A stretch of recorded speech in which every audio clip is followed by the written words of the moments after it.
How do you do your job? Babysitting. It's just babysitting. Nah. Yeah, that's the job.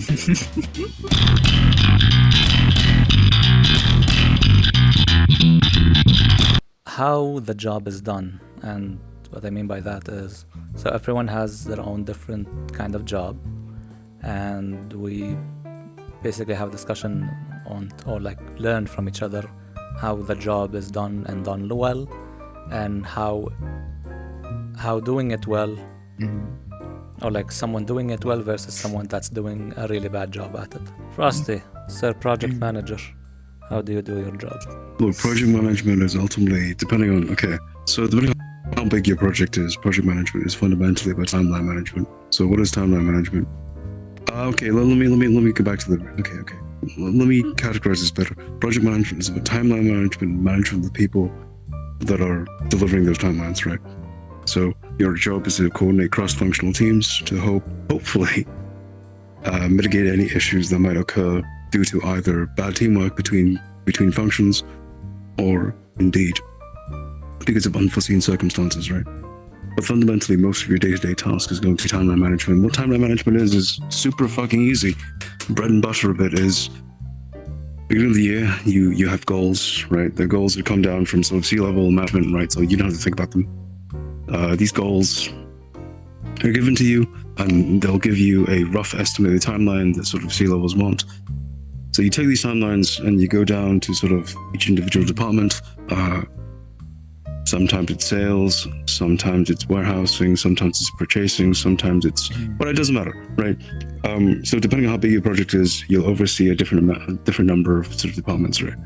For me, most of the time it's sales, and then it's sometimes procurement as well. So that's quite simple. You send them the estimated timelines in terms of like, here's our big milestone goals. This is what we need to release by here, or this is what new product we need to be ready by this date. And then they'll come back with, and you tell them you ask them whether or not it's viable, it's feasible, whether or not it's fine. If there are any delays, right, that they will require at this early stage, you communicate it to sort of your C-levels. And then that's fine, right? C-levels are usually very understanding of like initial first draft timelines, right? And after the timelines have been nailed down in terms of your big milestones, you then go and nail down each individual small component, right? So how do you nail this down? You don't. You send it to each individual function team and you go, hey, you guys are the experts, right? Can you give me an estimated timeline on how to accomplish when we can accomplish these tasks? And if you can, be more detailed as possible, each individual item. And so what your job is as a project manager with sort of, you've correlated and sort of collected this massive timeline with sort of every single function team and each function team's individual task, is that every week, every sort of twice a week, you have a meeting on Monday, a meeting on Friday, and all that is, or rather you have a meeting on like Monday, right, once a week, and that meeting just goes, hey, these are our timelines, right, what is the progress on each individual item, sort of on the items that we're working on, right, do we have any delays, do we anticipate any issues, and if there are delays, right, then how urgent are the delays, whether or not we'll make it in time, right, for launch, and if it's super urgent, as in, you know, we can't make it for launch, then we'll try and figure out a mitigation.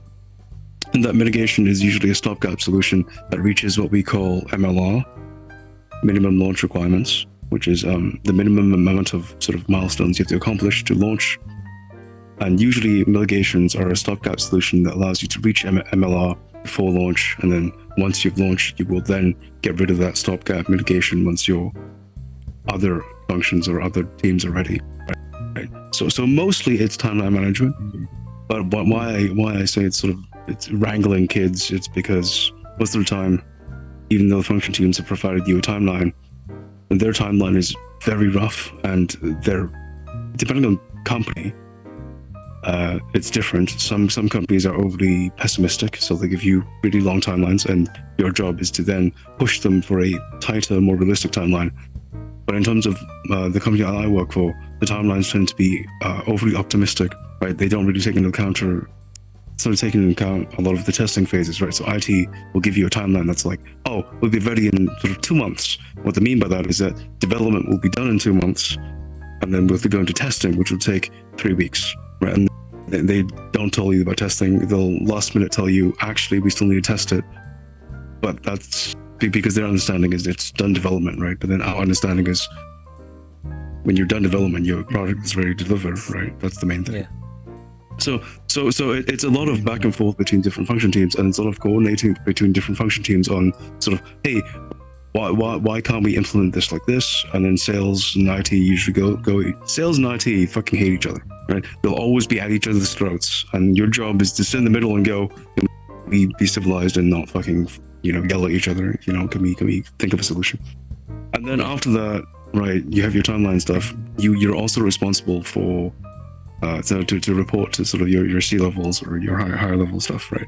So your job is to go and collect this timeline and then give them a rough report, right? Just Spark Notes versions of like what happened, right? So you go up to your C levels and you go, hey, this week we accomplished this, we accomplished this, we accomplished this. This was delayed because of this reason. This was delayed because of this reason. These are fine because of this mitigation, right? And then this is urgent. And if there are any items that you don't have the ability to push, you just escalate to whoever's above you. In my case, it's usually C level. So it is what it is. It's really easy. It's just a lot of timeline management. It's just a lot of patience dealing with different function teams, and all of them hate each other, and every function team works as its own little cluster, right? They don't really communicate outside of their own function teams, which is really annoying, but it's true. And IT has still not figured out how to communicate with sales, mostly.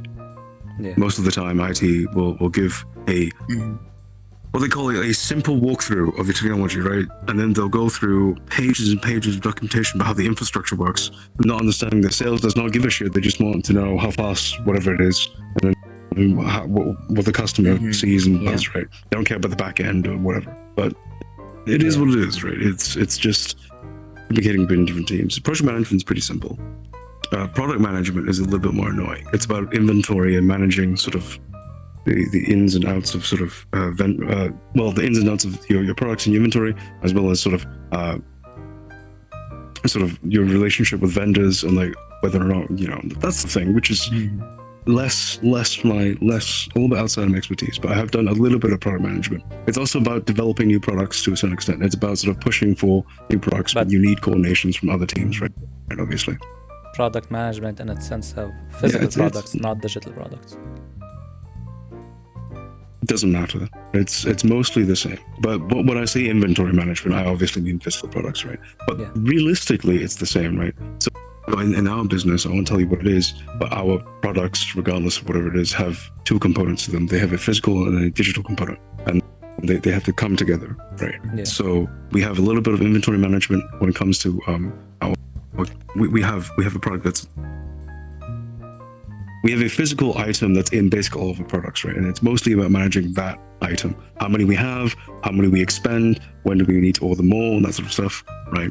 And then it's also about haggling with vendors to get the lowest prices possible, right? In terms of what you can accomplish, as well as the abilities of that item, right? So a lot of times we'll receive the item, a couple test samples, we'll try it out ourselves, but we'll also send it to our technical teams, IT, to sort of figure out whether or not it's fine, it's workable, okay. And then sometimes we'll even do on-the-ground testing to make sure it's fine. But mostly it's just trying to push new products and a little bit of inventory management. So it's not too difficult in terms of product management, in my opinion. But project management is a cakewalk, as long as you have the time management skills and you're fine with dealing with people and mitigating and coming up with, oftentimes, depending on how big your company is, more or less creative solutions to solve very dumb issues. And those dumb issues are often like, oh yeah, this won't make it in time because of when I was starting out, mostly COVID. So we won't have this, or oh, the negotiations fell through. We'll need to find a new location, and then you have to sort of change your mode of your mode of sale. Your point of sale changes, basically. It's just a lot of these like really small issues. They're all miscellaneous, and it's not anything that's being classified into a neat box. But mostly it's timeline management and sort of mitigating issues and helping mitigate issues by helping teams work cross-functionally or sort of together. It's simple. It's anyone can do it as long as you have. Then considering time, two questions. Within the C-level people get their timeline order, let's say, based on the technical team's estimation of timeline? That's never how it works. Okay, that's never how it works because most of the time, big corporations, which is what I'm working for, is often top down, right? This dips into a little bit of company governance, which I've done a little bit of, right? It's very top down, right? So what it means is they'll give you a very rough timeline. So usually what happens is we want to launch this product, right? A certain team has done what we call a viability assessment, which means they look at the market, they look at the average sale price of this product with other companies if it's not a new product, and they go, this is how much it'll roughly cost us to make a product, and this is how much we'll make, and this is how much we need to sell to break even, and then we'll analyze whether or not it's viable, right? And they'll give you an answer, viable, not viable. But if it's viable, they'll get pushed through, and then C-levels or upper management will give you a rough estimate of when they want it, right? They'll be like, within the year, or like within 6 months. Usually it's like within a year, within 2 years, right? So that's a pretty big timeline. And then using that timeline, you would ask the function teams themselves what the large milestones are. And then they would give you timelines on the large milestones. So more or less, it's still based on IT. But the issue is, at least in the companies that I've worked for, IT is very, again, IT and other function teams, to be for reference, IT is not the only issue. It's just that in this current company that I work for, IT has a lot of issues. But yeah, these function teams, the timelines they give you, you can't trust them. And why can't you trust them? Because they're always going to be overly optimistic if they're go-getters, right? They really want to do this really quickly and they'll be overly optimistic. Your job is to pull that down and be like, wait, hang on, are you sure? We need to make sure that all the processes are nailed down. Or they're overly pessimistic, in which case your job is to try and make them a little bit more optimistic by saying, we really need this much testing. Are you sure we need 16 months of development for this very simple item? That sort of stuff, right? So it's a lot of discussion, but fundamentally your big timeline goals is like within the year, within 2 years, tons of C-levels, and then your milestones come from coordination between PMOs and the function teams themselves, and then your minute tasks, your small individual tasks, come from the sort of bottom up. So it comes from your function teams, and then your MLR is decided by your MLR, minimum launch requirements, is usually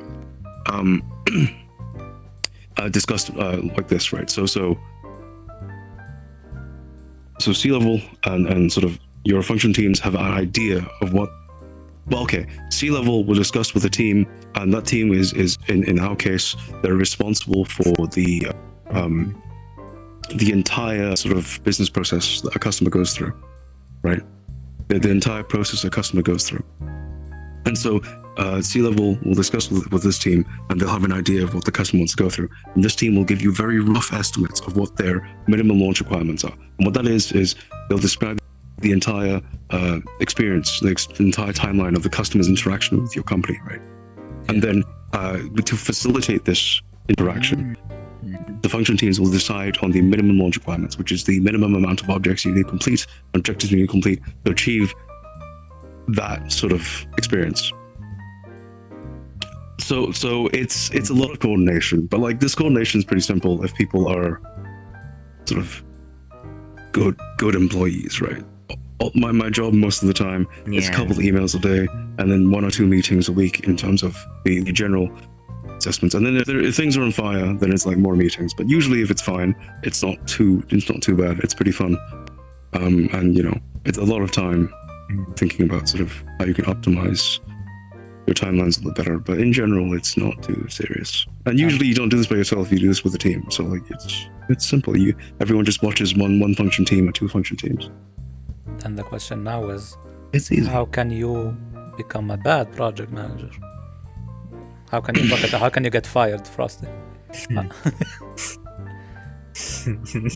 if you don't know, okay, so here's the thing. Part of being a project manager is that, at least for the functions that you watch over, you have to have 2 things. You have to understand that you are not an expert in whatever function teams, right? And so you can't dictate anything, right? And I think the humility to accept that you want an expert in something and then asking for the function team's advice in basically all inputs is super important. Because you want an expert, they should tell you everything, right? All you do is you keep timelines. That's your job, right? And you help them mitigate issues, right? You help them mitigate issues. You don't mitigate issues. That's different. And the second thing is you have to keep sort of an eye on these function teams, really. You have to know exactly what's going on the function teams that you're watching. You have to know exactly what processes are happening, exactly what items are late or what items are being delayed, and you have to communicate this to C-level, right? You can't hide it. If you hide it and then they find out, bad things happen, right? Yeah. So in general, it's mostly about being on the ball about your timelines, because a lot of times function teams themselves are not too sure about their specific timelines, because it's not their job. Well, it is their job to keep time, but it's not only their job to keep time, right? They have other things that you do. But in terms of PMO, all you do is you keep time. So if you're bad at keeping time and you don't know what's happening, then something's wrong. So basically, when I was still doing a lot of PMO work, I knew everything that was going on within the specific function teams that I was looking at, and I would sit in a lot of their meetings just to figure out what was happening. It's basic, right? It's just a lot of being on the ball, a lot of being sort of attentive and sort of focused to minor details and small details and making sure everything's okay, right? As long as you do that, I think it's pretty hard to get fired, right? That, and as long as you don't ruin your relationship with these specific function teams you're working with, because the role of a PMO is an assistive, supportive role, right? You have to have a decent relationship, at least a decent working relationship with the function teams that you work with. Otherwise, it's very difficult to push anything. Okay. But yeah, you don't execute anything in terms of work, so it's not too bad. It's a good career path. So basically, if I wanted to fire you, the reason would be either you're not communicating with the C-levels in terms of why there's like the potential issues, or the other reason is you're ignoring the timeline. That's how you get fired. Yep. Or more specifically, if you're talking about deliverables, right? My deliverables are always timeline related, which means if things don't launch on time and there's not a good reason and the C-levels are unaware of why they didn't launch on time, then that's my fault. If they're aware of it and they know the reason is valid, like, COVID, or the world shut down, or there's a bit of a war in Ukraine, that's fine, right? Or because of we hired people, the people were shit, so we fired them and we couldn't find good talent. Maybe that's a good reason as well, right? That's kind of a reason. That's an HR issue, right? So that's a coordination with HR, and what you would need to do as a project manager is you need to go to HR and go, hey, these people aren't working, right? Or rather more specifically, you don't do that, but you help function teams go, hey, there's an issue with this, right? These teams say they need more people, and you have to help them argue for more people, because it's always a struggle to try and get more people from HR. It's always a struggle. HR will always try whatever they can to sort of keep the minimum number of people. So I can't open this stupid bottle. There we go. I need water. You need some HR help. I mean, I think it's the same case for me. Like, it's a small company, like I worked before, as in office worker. Like, I work in the administrator. Like, basically, we don't have a lot of department. We just have ground workers, and then we have a meeting with the ground workers as well, and then the boss there, and then that's me. And just it's just I have to do every single thing. It's like I'm the store management, I'm the this, I'm that, I need to keep the internet go up. I need to make sure the computer doesn't die down. I need to share every document is the latest. Hang on. on every employee. And I just want to be I have clear, to do every right? single thing, and then Office administration and project management is very different. I don't have to do any of that stuff. I don't do anything. I just make sure things get delivered on time, right? I was saying that the project management manager that I had before, he's pretty good at it. The reason why I quit it, because some people from ground working said that you're so tiny, you got like this project manager like trying to getting close to you, and I was like, that's how project manager works. Wait, are you? Oh, hang on. Are you saying the PM tried to fuck you? Oh well. No. I mean, like, connection, like the it's like I'm working as his PA as well, to be honest. But I know that what he's doing is to establish like a good connection between me and him, so I can do my job like better. And then when other employees, the ground ones, look at me, they're all like 36, 40, 20 more than me, and they thought that I'm getting all the good stuff about the boss, and then they all get bad sides I about just the want boss. you to know, right? And that, I'm younger than most of the people I poke, right? In terms of people I have to like get to do stuff, right? Like I've sent emails to like head of sales and stuff to be like, hey, how's this going? Can we get a timeline update, right? And I've escalated to the C-level, right? It's not okay. You have to remember that sort of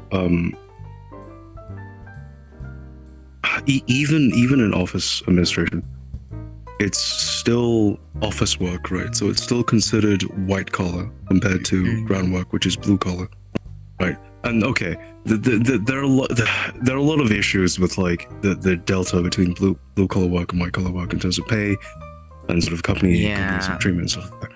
But like you can't let that deter you, right? You can't let that deter you from becoming more successful than you know you are. And if you enjoy sort of blue collar work, it's whatever, it's fine. That's okay as well. I don't know. It's just I don't bother with these things. Office politics is dumb, right? Part of my job is to have somewhat of an idea of what's happening in the office. I'm really bad at office politics, so usually I'm just the guy that gets shit done, and I just ignore everything else because it's dumb. That's it. That's all I got. Also, I think as a project manager, you should get off work on time. Your entire job is timeline management and time management. So if you can't assign your own work more efficiently enough that you can't get off on time and you keep OTing, right? And that's indicative of bad project management skills. That's all I'm saying. Yeah. Huh. Yeah, you're right. You gotta streamline your work, man. You gotta optimize the fuck out of it so you don't do anything. That's the way.